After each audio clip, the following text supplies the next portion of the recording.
தனுசு ராசிக்கான ஜூலை மாத பலன்கள். தனுசு ராசிக்கு எப்படி இருக்குன்னு பார்க்கலாம் வாங்க. ராசி அதிபதி 8ஆம் இடத்துல போய் உச்சமாயி அப்படியே வேகமாக மூவ் ஆகிட்டுருக்காரு. ஸோ ஓகே, பரவாயில்ல, ஒன்றும் பிரச்சனை இல்லை. இருந்தாலும் 8ஆம் இடத்துல குருங்கிறதே பார்த்திங்கன்னா அது வந்து எப்படி அஷ்டம சனி சொல்கிறோமோ அதே மாதிரி தான் அஷ்டம குரு. அப்போ ரொம்ப சிம்பிள், பணம் விஷயத்தில் கவனமாக இருங்க, யாருக்கும் வாக்குறுதி கொடுக்கறதுலையுமே கவனமாக இருங்க. இருந்த போதிலும் 8ஆம் இடத்துல இருக்கிற குரு என்ன பண்ணுறாரு, 2ஆம் இடத்தை பார்க்குறாரு, 4ஆம் இடத்தை பார்க்குறாரு. ஓகேங்களா, லக்னத்துக்கு 12ஆம் இடத்தை பார்க்குறாரு. ஸோ 12ஆம் இடத்தை வந்து சுபகிரகங்கள் பார்க்குறதே நல்லது தான். குழந்தைகளுக்காக நிறைய நீங்கள் ஸ்பெண்ட் பண்ணுற மாதிரி இருக்கும். ராசிக்கு 3ஆம் இடத்துல ராகு. ஸோ ராகு 3ல் இருக்கிறதுங்கிறது நீங்கள் எடுக்கிற முயற்சிகள் காரிய சித்தி நல்லாயிருக்கும். அந்நியர்களோட நட்பு கிடைக்கிறது, எதிர்பாராதவர்களோட உதவி கிடைக்கிறது. ஓகேங்களா, அதே வந்து இந்த ஸ்போர்ட்ஸில் இருக்கிறவங்களுக்குலாம் நல்ல ஒரு சப்போர்ட்டிவாக இருக்கும் இந்த 3ஆம் இடத்துல இருக்கிற ராகு. போட்டி பந்தயத்தில் ஈடுபடுறவங்களுக்கு சிறப்பான ஒரு காலகட்டம். ராசிக்கு 4ஆம் இடத்துல சனி. இதை வந்து அர்த்தாஷ்டம சனி அப்படின்னு சொல்லுவோம். ஓகேங்களா, அஷ்டம சனியில் பாதி 50% அர்த்தாஷ்டம சனி. அஷ்டம சனியில் எந்த பக்கமுமே திரும்ப முடியாது. அர்த்தாஷ்டமத்தில் கொஞ்சம் நம்மளுக்கு கேப் கிடைக்கும். முக்கியமாக வந்து வீடு வாங்குகிறோம், இடம் வாங்குகிறோம், அதுக்கப்புறமேட்டு வந்துட்டு காரோ பைக்கோ அந்த மாதிரிலாம் வாங்குகிறோம்னா அதில் கொஞ்சமே கவனமாகவே இருங்க. ஏன்னா செகண்ட்ஸ் வாங்குறது இந்த டைம் பீரியடில் நல்லது. ஓகேங்களா, மற்றபடி வந்துட்டு ஏமாறக்கூடிய தன்மையை கொடுத்துரும், இல்லை வாங்கினது நம்மளுக்கு திருப்தி இல்லாமல் போயிடும். ஸோ ஏதோ ஒரு வகையில் வந்து அஃபெக்ட் பண்ணும். அதே மாதிரி அம்மாவோட ஹெல்த் விஷயத்துலையுமே கொஞ்சம் கவனம் எடுத்துக்கோங்க. தேவையில்லாமல் ஆர்குமெண்ட்டில் ஈடுபடாதீங்க. ஏன்னா ஒன்று அம்மா நம்மளை கஷ்டப்படுத்துவாங்க, இல்லை நம்ம அம்மாவை கஷ்டப்படுத்துவோம், இல்லை அம்மாவை நினச்சி நம்ம கவலைப்படுவோம். ஏதாவது ஒரு வகையில் இதெல்லாம் வந்து சுகஸ்தானத்தில் வந்து சனிங்கிறது கொஞ்சம் பிரச்சனைகளை கொடுக்கும். ஓகேங்களா, அதனால் அதில் கொஞ்சம் கவனமாக இருந்துக்கோங்க. ராசிக்கு 6ஆம் இடத்துல செவ்வாய். சூப்பர். பொதுவாகவே 6ஆம் இடத்துல இந்த பாவகிரகங்கள் யார் வந்தாலுமே மிக நன்மையை செஞ்சு கொடுத்துட்டு போவாங்க. ஓகேங்களா, இப்போ நீங்கள் என்ன முயற்சி எடுத்தாலும் சக்ஸஸ் ஆகும். வேலை சார்ந்து ஒரு முயற்சி பண்ணிங்கனாலும் உடனே கிடைக்கும். ஸோ 6ல் செவ்வாய் இருக்கிறதுங்கிறது அனுகூலமான ஒரு இடம் தான். அதே மாதிரி ராசிக்கு 7ல் சூரியன், அதுக்கப்புறம் 8ஆம் இடத்துக்கு போவார். ஜூலை 17க்கு மேலே 8ஆம் இடத்துக்கு போவார். அப்போ ராசிக்கு 7ஆம் இடத்துல சூரியன் வரும்போது என்ன ஆகும், திருமண உறவில் கவனமாக இருக்கணும். அதே மாதிரி பொதுவாகவே 7ஆம் இடத்துல இந்த சூரியன் செவ்வாய் வரும்போது உடம்புல வந்து ஹீட் அதிகமாகும். ஓகேங்களா, உஷ்ணம் சம்மந்தப்பட்ட பிரச்சனைகள் ஃபேஸ் பண்ணுற மாதிரி இருக்கும். திடீர்னு கட்டி வர்றது, வயிற்று வலி வர்றது, இதெல்லாம் வந்து ஏற்படும்.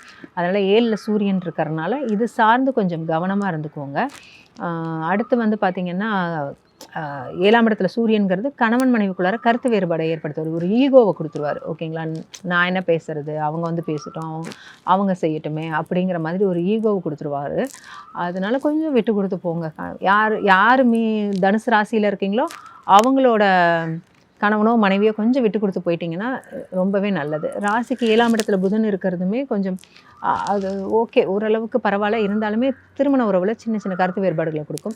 ராசிக்கு 8ஆம் இடத்துல குரு, ராசி அதிபதியே போய் 8ஆம் இடத்துல இருக்கிறனால நீ யாருக்காவது ஒரு கமிட்மெண்ட் கொடுக்கும்போது யோசித்து பண்ணுங்கள். பணத்தை இன்வெஸ்ட் பண்ணும்போதுமே யோசித்து பண்ணுங்கள்.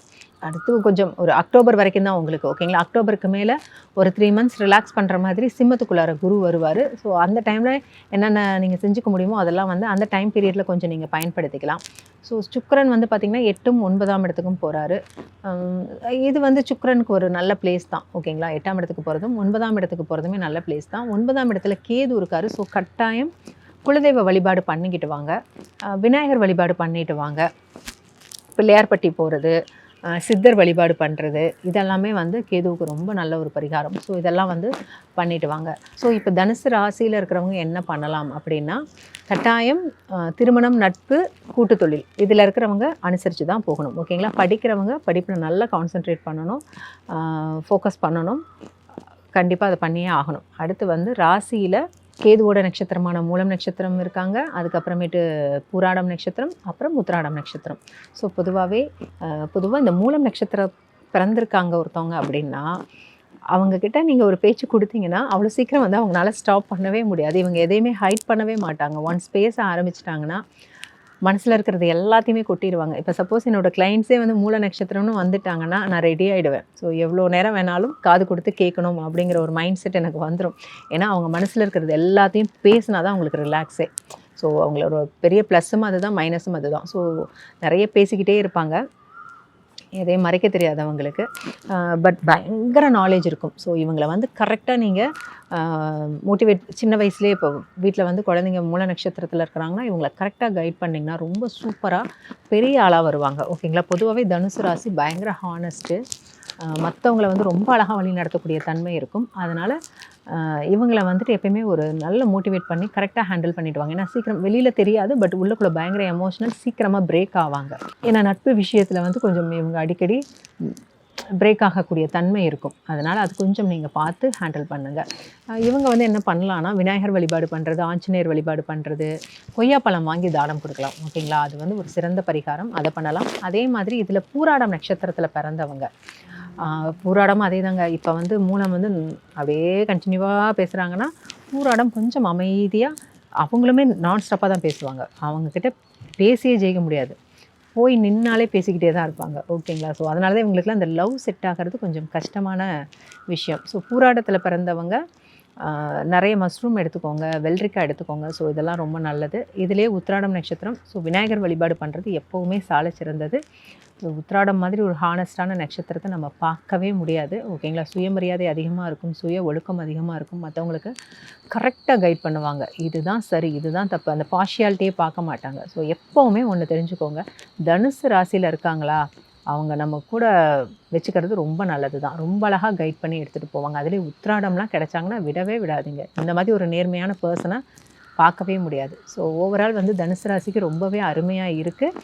ராசி அதிபதி 8ஆம் இடத்துக்கு போயிட்டார் அப்படின்னா அதை மைண்டில் போட்டுட்டு அது ஸ்ட்ரகிள் பண்ணிக்காதீங்க. ஸோ 8ஆம் இடத்துக்கு போனாலும் உங்கள் வாக்குஸ்தானத்தை பார்க்குறாரு. ஓகேங்களா? சுகஸ்தானத்தை பார்க்குறாரு. அதே மாதிரி 12ஆம் இடத்தை பார்க்குறாரு, விரயஸ்தானத்தை பார்க்குறாரு. அப்படிங்கிற பட்சத்தில் ஸோ 2ஆம் இடத்தை பார்க்குறாரு இல்லைங்களா? அப்போ குடும்பத்தில் சுப நிகழ்ச்சிகள் நடக்கிறது. ஓகேங்களா? நீங்கள் சொல்கிற வார்த்தைகளுக்கு ஒரு வேல்யூ கிடைக்கிறது, இதெல்லாம் கட்டாயமாக நடக்கும். ஸோ நல்ல மந்திரங்கள் வந்து நீங்கள் யூஸ் பண்ணுங்கள், திரும்ப திரும்ப சொல்லிக்கிட்டு இருங்க, நல்ல வார்த்தைகளை பயன்படுத்துங்க, அதுக்கு நிச்சயமாக பவர் உண்டு. அதே மாதிரி 4ஆம் இடத்தை குரு பார்க்குறாரு, அங்கே சனி இருக்கிறாரு. ஓகே? ஸோ கண்டிப்பாக வந்து இது நாள் வரைக்கும் இருந்த பிரச்சனைகள் வந்து கட்டாயமாக குறைய ஆரம்பிக்கும். அதே மாதிரி விரயஸ்தானம் 12ஆம் இடத்தை குரு பார்க்குறதுமே நல்ல தூக்கத்தையும் கொடுக்கும். அதே மாதிரி ஏதாவது ஒரு சுப விரயங்களை ஏற்படுத்துறதுக்கும் வாய்ப்புகள் இருக்குது. ஸோ நம்ம ராசி அதிபதி போய் 8ல் மறைஞ்சிட்டாரு அப்படின்னா அதை போட்டு மனசை வந்து கஷ்டப்படுத்திக்காதீங்க. ஓகே?